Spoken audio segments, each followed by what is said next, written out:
Quelques éléments à propos de l'étude de documents. Alors, tout d'abord, commencez absolument par la présentation des documents. Posez-vous des questions simples et répondez-y qui écrit et quand. À ce propos, pas d'événement postérieur à la date des documents, que ce soit dans l'introduction ou dans le développement.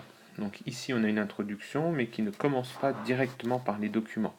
Donc, pensez bien à ça dans une étude de documents. Première chose, on présente le document. Un bon réflexe à utiliser, qui vous était donc suggéré ici, c'est-à-dire de définir un terme du sujet. Ici, évidemment, la notion de totalitarisme. Veillez à avoir une définition la plus précise possible et la plus complète possible. Alors, un défaut à éviter que l'on voit donc dans cet extrait de copie. On a en fait un récit du cours, mais on n'a pas donc d'explication, on n'a pas d'explication du document. C'est une récitation du cours. Donc ça, c'est un point absolument à corriger.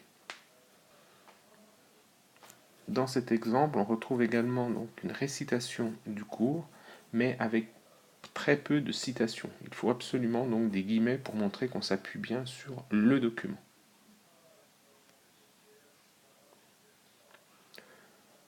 Autre défaut à corriger, dans cette copie, vous apercevez que sur la totalité de ce qui est dit, il n'y a pas une seule référence de date.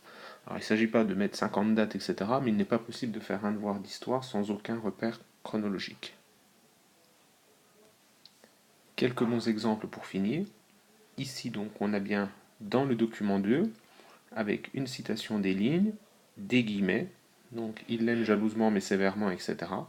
Et on a donc une explication lorsqu'il a dit qu'il peut être dur et il saurait l'être, avec notamment les lois fascistissimes. Autre bon exemple, le prélèvement, les guillemets, tout animal ne s'accouple, etc.